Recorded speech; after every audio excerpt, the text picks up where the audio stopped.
condition. But I was fairly well throughout my childhood.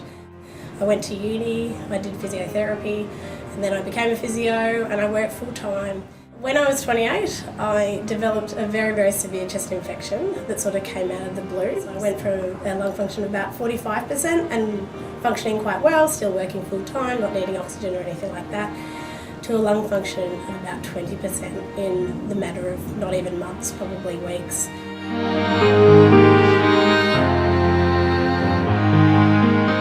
My transplant actually happened only about 4 weeks after I signed onto the waiting list. As soon as I got the blood clots in my lungs and I had a very, very rapid further decline, I was bumped up to the top of the priority list and my transplant became quite an emergency situation.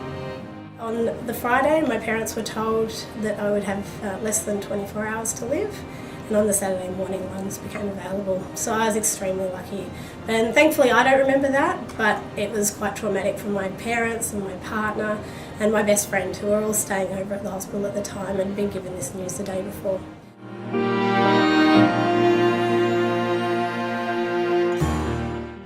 Then the next thing I remember is waking up in ICU, being intubated, so waking up with the tube down my throat and asking, writing on a piece of paper, have I had the operation? And because of all the drugs and because of the state I was in before the transplant, I kept forgetting. So Jane, the social worker, had to come down with a mirror and show me the scars and show me where the surgery had been. And then I accepted that I'd had the operation.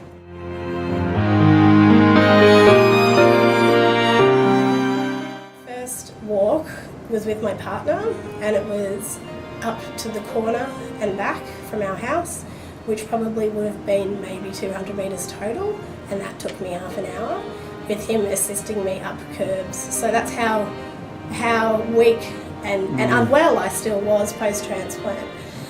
By the end of the 3 months, I was able to run, I was back cycling, so back riding my bike, I was back in the gym in my own time, I was back swimming in the ocean.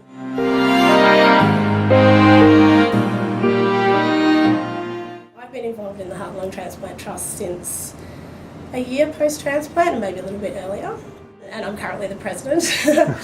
The tour was just so much fun last time. So I kind of was with the tour, but not doing the riding, doing the school visits. Well, I've been riding my bike more and more and more, and I've been doing longer and longer distances, so I may as well give myself a challenge. That 3-month period post-transplant, that rehab period, was just vital to sort of cementing the operation and to the recovery from the operation, and also just to getting your head around this whole new world. It's so vital that people have the opportunity to stay near the hospital in an affordable way.